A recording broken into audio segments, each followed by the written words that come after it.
Praise the lord. ప్రతిరోజు అందించబడుతున్న ఈ గొప్ప వాగ్దానాలను మీరు ఎంతగానో ఆదరిస్తూ ప్రతి ఒక్కరికి షేర్ చేస్తూ దేవుని యొక్క మాటను ప్రతి ఒక్కరికి అందిస్తున్నారని భావిస్తున్నాను. ఈ రోజు ఒక విషయాన్ని మీతో పంచుకోవాలని నేను ఆశపడుతున్నాను. ఏంటంటే, ఒక వ్యక్తి ఒంటరిగా కూర్చుని ఆలోచిస్తున్నాడంట. ఏమనంటే, నేను దేవుల్లో ఉన్నంతకాలం, ప్రార్థనా జీవితంలో ఉన్నంతకాలం నా చేతిలో ఒక రూపాయి కూడా లేదు, అన్ని కష్టాలే, సమస్యలే, ఇబ్బందులే. అదే దేవుణ్ణి విడిచి తిరిగే వారికి సమస్తము కలిగి ఉన్నాయి. ధనము సంపాదిస్తున్నారు, ఆనందంగా జీవిస్తున్నారు, సుఖభోగములను వారు అనుభవిస్తున్నారని ఆలోచిస్తున్నాడట. ఒకవేళ ఈరోజు ఇటువంటి ప్రశ్న నీలో ఉందా? ఇటువంటి సందేహాలను నీవు కలిగి ఉన్నావా?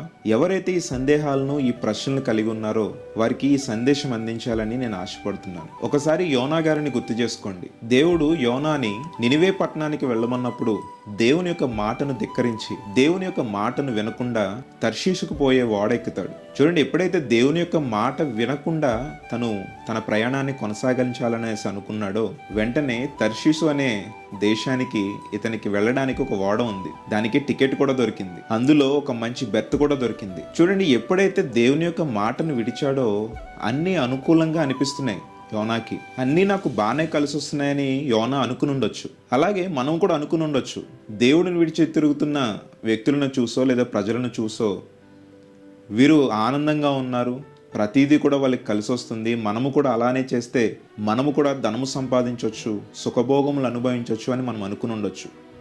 ఈ విధంగా చేసిన వారు కూడా ఉన్నారు.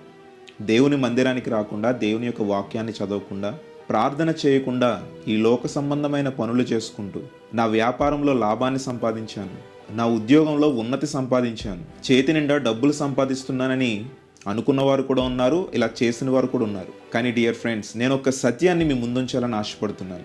ఎప్పుడైతే నీవు వాక్యాన్ని విడిచి, ప్రార్థనని విడిచి, దేవుణ్ణి విడిచి తిరిగి నాకు అంతా బాగానే ఉందని నువ్వు అనుకుంటున్నావో, ఇదంతా కూడా తాత్కాలికం. చూడండి, మనం గేలము ద్వారా చేపలు పట్టాలని చూసినప్పుడు ఆ గేలానికి చిన్న ఎరవేస్తాం. అలాగే సాతాను నిన్ను, నీ జీవితాన్ని, నీ కుటుంబాన్ని నాశనం చేయాలని అనుకున్నప్పుడు ఇటువంటి చిన్న చిన్న ఆనందాలను నీ ముందుంచి ఎరగా వేసి చివరికి నిన్ను, నీ కుటుంబ జీవితాన్ని నాశనం చేస్తుంది. నీకు ముందు కనిపించే మార్గం అంతా నీకు మంచిగానే ఉండొచ్చు, కానీ అది చివరికి నాశనానికి దారితీస్తుంది.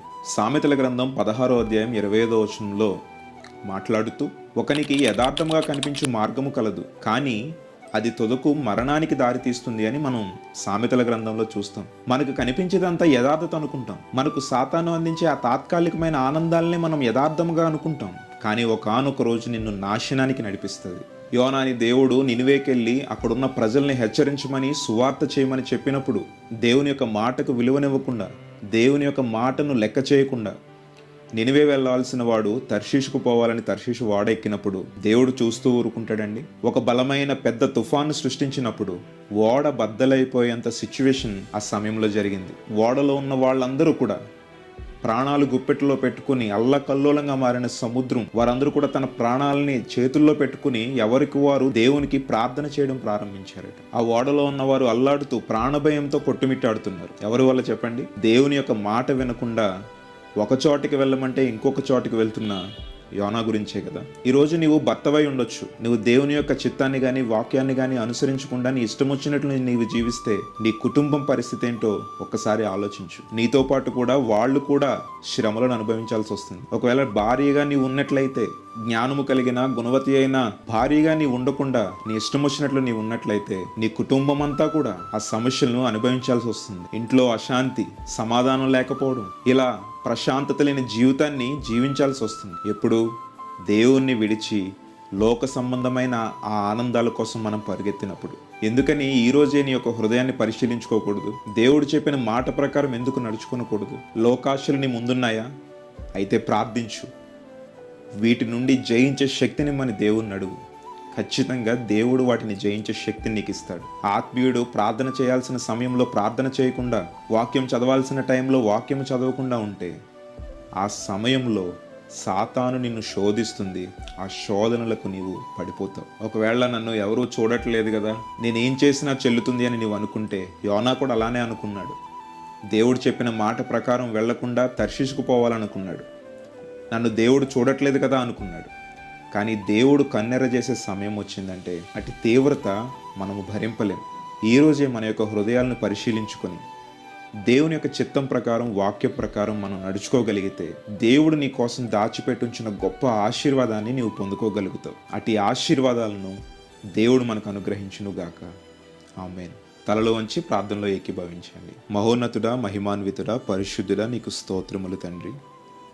ఒక గొప్ప మాటతో ఈరోజు మమ్మల్ని బలపరిచావు దేవా, నీకు స్తోత్రములు. అయా, ఈ లోక సంబంధమైన ఆనందాలు, ఈ లోక సంబంధమైన క్రియలు మా ముందున్నప్పుడు వాటిని జయించే శక్తిని మాకు అనుగ్రహించండి. మేము పరిశుద్ధత కలిగి జీవించే విధముగా నీ యొక్క పరిశుద్ధమైన ఆత్మను మాలో నింపండి తండ్రి. నీ వాక్యానుసారమైన జీవితమును మేము జీవించుటకు సహాయం చేయండి. మీ మాట వినకుండా, మేము మీ మాటను లెక్క చేయకుండా మీ మార్గము విడిచి మేము ఈ లోక సంబంధమైన క్రియల వైపు వెళ్తున్నప్పుడు అన్నీ మాకు అనుకూలంగా ఉన్నాయని మేము అనుకుని ఉండొచ్చు.